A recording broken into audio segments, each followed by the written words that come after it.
Chapter 6. Through the Magic Door. Which are the great short stories of the English language? Not a bad basis for a debate. This I'm sure of, that there are far fewer supremely good short stories than there are supremely good long books. It takes more exquisite skill to carve the cameo than the statue. But the strangest thing is that the two excellencies seem to be separate, and even antagonistic. Skill in the one by no means ensures skill in the other. The great masters of our literature, Fielding, Scott, Dickens, Thackeray, Reade, have left no single short story of outstanding merit behind them, with the possible exception of Wandering Willie's Tale in Red Gauntlet. On the other hand, men who have been very great in the short story, Stevenson, Poe, and Bret Harte, have written no great book. The champion sprinter is seldom a 5-miler as well. Well now, if you had to choose your team, whom would you put in? You have not really a large choice. What are the points by which you judge them? You want strength, novelty, compactness, intensity of interest, a single vivid impression left upon the mind. Poe is the master of all. I may remark, by the way, that it is the sight of his green cover, the next in order upon my favourite shelf, which has started this train of thought. Poe is, to my mind, the supreme original short story writer of all time. His brain was like a seed pod full of seeds, which flew carelessly around, and from which have sprung nearly all our modern types of story. Just think of what he did in his offhand, prodigal fashion, seldom troubling to repeat a success, but pushing on to some new achievement.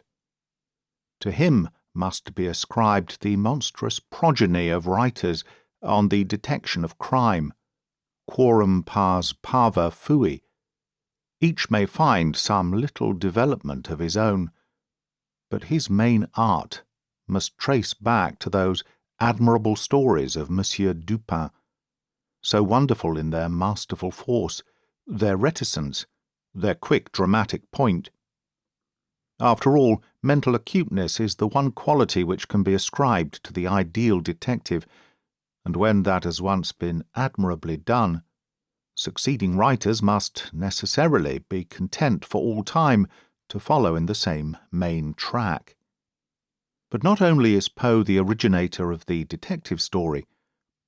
All treasure-hunting, cryptogram-solving yarns trace back to his Gold Bug, just as all pseudo-scientific Verne and Wells stories have their prototypes in The Voyage to the Moon and the case of Monsieur Valdemar. If every man who receives a cheque for a story which owes its springs to Poe were to pay tithe to a monument for the master, he would have a pyramid as big as that of Cheops. And yet I could only give him 2 places in my team. One would be for the Gold Bug, the other for the murder in the Rue Morgue. I do not see how either of those could be bettered, but I would not admit perfect excellence to any other of his stories. These two have a proportion and a perspective which are lacking in the others. The horror or weirdness of the idea, intensified by the coolness of the narrator and of the principal actor, Dupin, in the one case, and Le Grand in the other. The same may be said of Bret Harte, also one of those great short storytellers who proved himself incapable of a longer flight. He was always like one of his own gold miners, who struck a rich pocket, but found no continuous reef. The pocket was, alas, a very limited one, but the gold was of the best. The Luck of Roaring Camp and Tennessee's Partner are both, I think, worthy of a place among my immortals. They are, it is true, so tinged with Dickens as to be almost parodies of the master, but they have a symmetry and satisfying completeness as short stories to which Dickens himself never attained. The man who can read those two stories without a gulp in the throat is not a man I envy. And Stevenson? Surely he shall have two places also, for where is a finer sense of what the short story can do?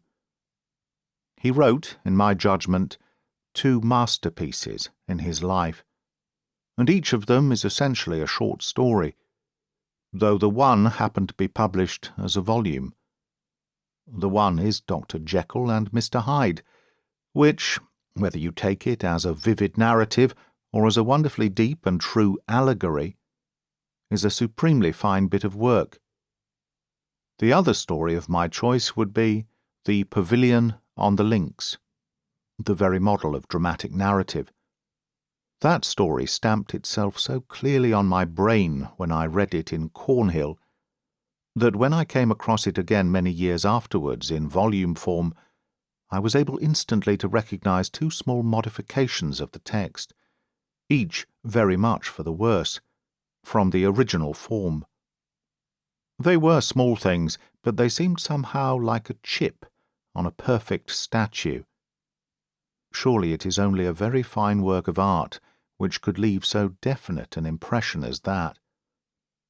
Of course, there are a dozen other of his stories which would put the average writer's best work to shame, all with the strange Stevenson glamour upon them, of which I may discourse later, but only to those two would I be disposed to admit that complete excellence which would pass them into such a team as this.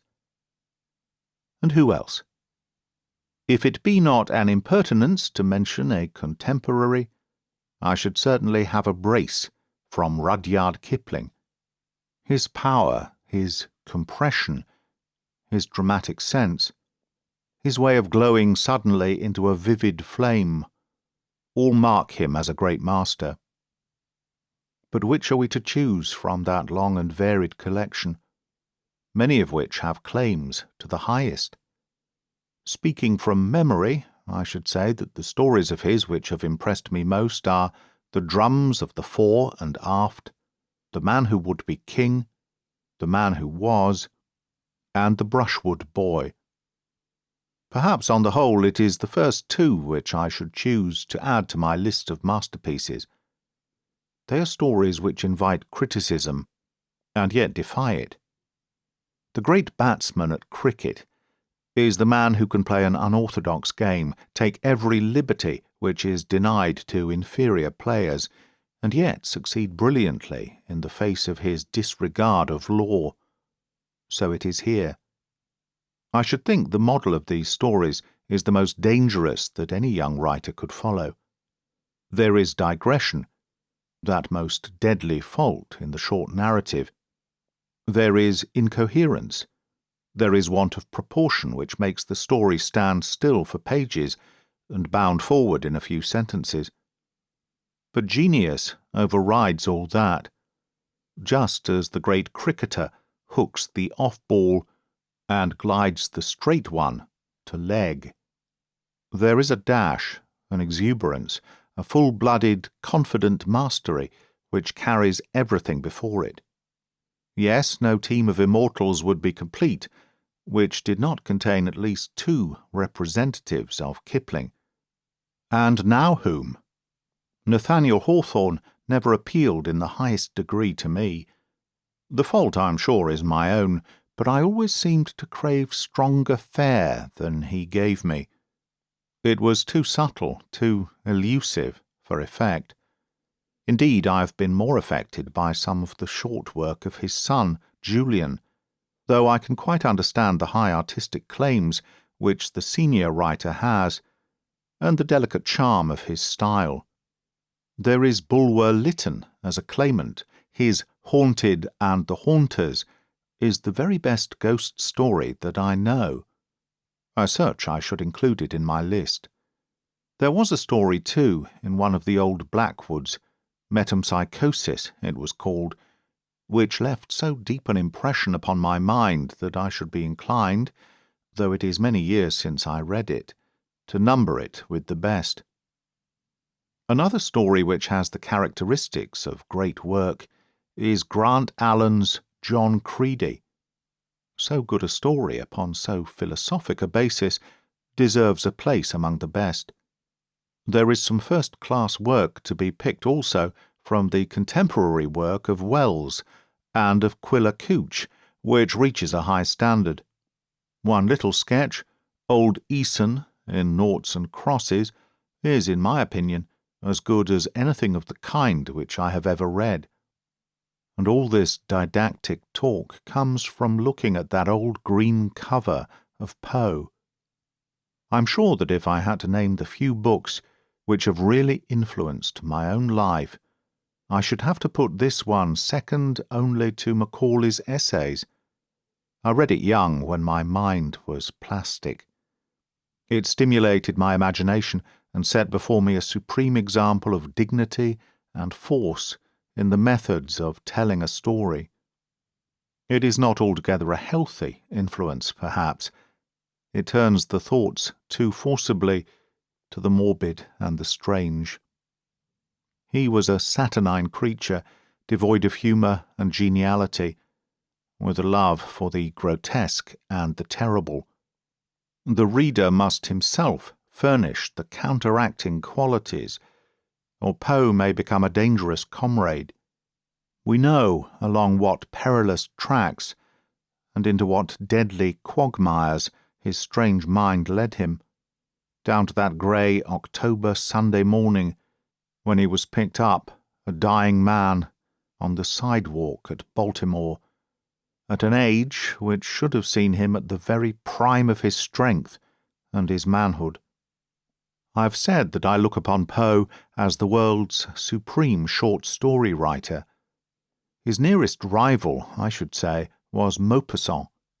The great Norman never rose to the extreme force and originality of the American, but he had a natural inherited power, an inborn instinct towards the right way of making his effects, which mark him as a great master.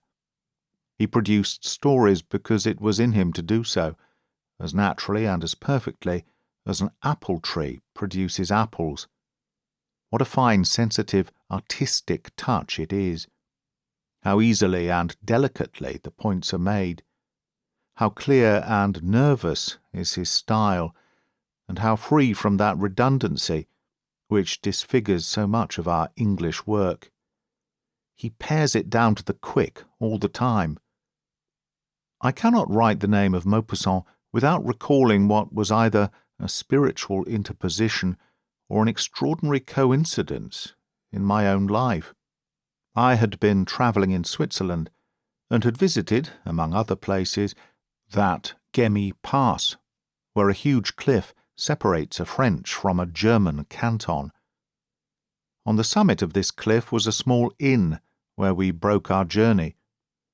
It was explained to us that, although the inn was inhabited all the year round, still for about 3 months in winter it was utterly isolated, because it could at any time only be approached by winding paths on the mountainside, and when these became obliterated by snow, it was impossible either to come up or to descend.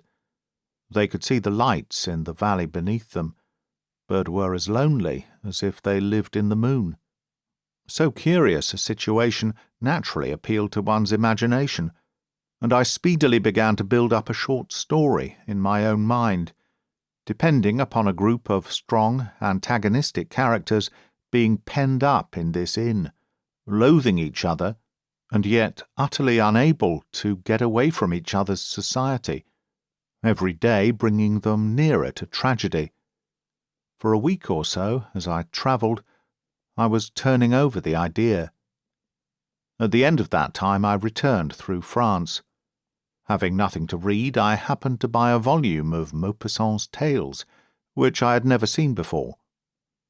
The first story was called L'Auberge, the Inn, and as I ran my eye down the printed page, I was amazed to see the two words Kandersteg and Gemi pass. I settled down and read it with ever-growing amazement. The scene was laid in the inn I had visited. The plot depended on the isolation of a group of people through the snowfall. Everything that I had imagined was there, save that Maupassant had brought in a savage hound. Of course, the genesis of the thing is clear enough. He had chanced to visit the inn, and had been impressed as I had been by the same train of thought. All that is quite intelligible. But what is perfectly marvellous is that in that short journey I should have chanced to buy the one book in all the world which would prevent me from making a public fool of myself. For who would ever have believed that my work was not an imitation? I do not think that the hypothesis of coincidence can cover the facts. It is one of several incidents in my life which have convinced me of spiritual interposition, of the promptings of some beneficent force outside ourselves, which tries to help us where it can.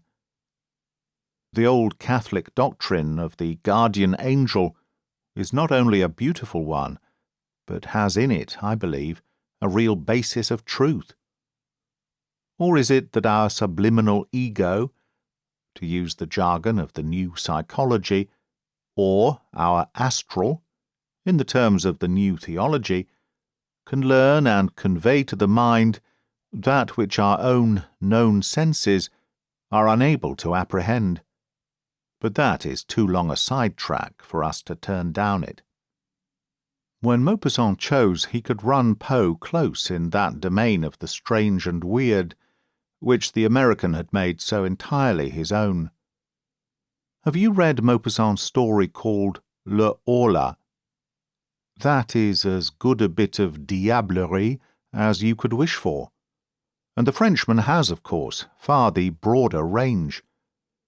He has a keen sense of humour, breaking out beyond all decorum in some of his stories, but giving a pleasant sub-flavour to all of them. And yet, when all is said, who can doubt that the austere and dreadful American is far the greater and more original mind of the two? Talking of weird American stories, have you ever read any of the works of Ambrose Bierce? I have one of his works there, In the Midst of Life. This man had a flavour quite his own, and was a great artist in his way. It is not cheering reading, but it leaves its mark upon you, and that is the proof of good work. I have often wondered where Poe got his style. There is a sombre majesty about his best work, as if it were carved from polished jet, which is peculiarly his own. I dare say if I took down that volume, I could light anywhere upon a paragraph which would show you what I mean. This is the kind of thing. Now there are fine tales in the volumes of the Magi, in the iron-bound melancholy volumes of the Magi. Therein, I say, are glorious histories of the heaven and of the earth, and of the mighty sea, and of the genius that overruled the sea and the earth, and the lofty heaven. There were much lore, too, in the sayings which were said by the Sibyls, and holy, holy things were heard of old, by the dim leaves which trembled round Dodona. But as Allah liveth, that fable which the demon told me as he sat by my side in the shadow of the tomb, I hold to be most wonderful of all. Or this sentence, And then did we, the seven, start from our seats in horror, and stand trembling and aghast, for the tones in the voice of the shadow were not the tones of any one being, but of a multitude of beings, and varying in their cadences from syllable to syllable, fell duskily upon our ears in the well-remembered and familiar accents of many thousand departed friends. Is there not a sense of austere dignity? No man invents a style. It always derives back from some influence, or, as is more usual, it is a compromise between several influences. I cannot trace Poe's, and yet if Hazlitt and De Quincey had set forth to tell weird stories, they might have developed something of the kind. Now, by your leave, we will pass on to my noble edition of The Cloister and the Hearth, the next volume on the left. I notice, in glancing over my rambling remarks, that I classed Ivanhoe as the second historical novel of the century. I dare say there are many who would give Esmond the first place, and I can quite understand their position, although it is not my own. I recognise the beauty of the style, the consistency of the character drawing, the absolutely perfect Queen Anne atmosphere. There was never an historical novel written by a man who knew his period so thoroughly. But great as these virtues are, they are not the essential in a novel. The essential in a novel is interest, although Addison unkindly remarked that the real essential was that the pastry cooks should never run short of paper. Now Esmond is, in my opinion, exceedingly interesting during the campaigns in the Lowlands, and when our Machiavellian hero, the Duke, comes in, and also whenever Lord Mohun shows his ill-omened face. But there are long stretches of the story which are heavy reading. A preeminently good novel must always advance and never mark time. Ivanhoe never halts for an instant, and that just makes its superiority as a novel over Esmond, though as a piece of literature I think the latter is the more perfect. No, if I had 3 votes, I should plump them all for The Cloister and the Hearth, as being our greatest historical novel, and indeed as being our greatest novel of any sort. I think I may claim to have read most of the more famous foreign novels of last century, and, speaking only for myself and within the limits of my reading, I have been more impressed by that book of Reade's and by Tolstoy's Peace and War than by any others. They seem to me to stand at the very top of the century's fiction. There is a certain resemblance in the two. The sense of space, the number of figures, the way in which characters drop in and drop out. The Englishman is the more romantic, the Russian is the more real and earnest, but they are both great. Think of what Reade does in that one book. He takes the reader by the hand, and he leads him away into the Middle Ages, and not a conventional study-built Middle Age, but a period quivering with life, full of folk who are as human and real as a busload in Oxford Street. He takes him through Holland. He shows him the painters, the dykes, the life. He leads him down the long line of the Rhine, the spinal marrow of medieval Europe. He shows him the dawn of printing, the beginnings of freedom, the life of the great mercantile cities of South Germany, the state of Italy, the artist life of Rome, the monastic institutions on the eve of the Reformation, and all this between the covers of one book, so naturally introduced too, and told with such vividness and spirit. Apart from the huge scope of it, the mere study of Gerard's own nature, his rise, his fall, his regeneration, the whole pitiable tragedy at the end, make the book a great one. It contains, I think, a blending of knowledge with imagination, which makes it stand alone in our literature. Let anyone read the autobiography of Benvenuto Cellini, and then Charles Reade's picture of medieval Roman life, if he wishes to appreciate the way in which Reade has collected his rough ore and has then smelted it all down in his fiery imagination. It is a good thing to have the industry to collect facts. It is a greater and a rarer one to have the tact to know how to use them when you have got them. To be exact without pedantry, and thorough without being dull. That should be the ideal of the writer of historical romance.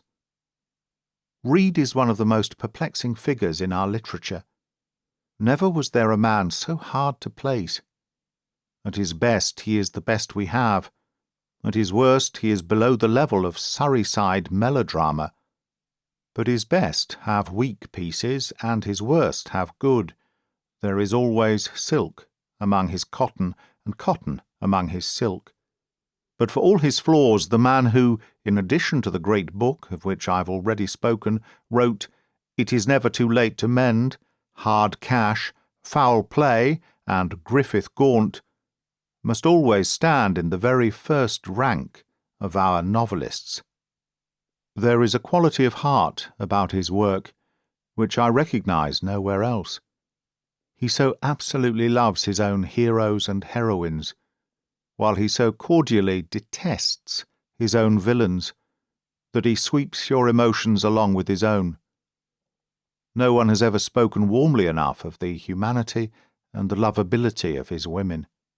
It is a rare gift, very rare for a man, this power of drawing a human and delightful girl. If there is a better one in 19th century fiction than Julia Dodd, I have never had the pleasure of meeting her.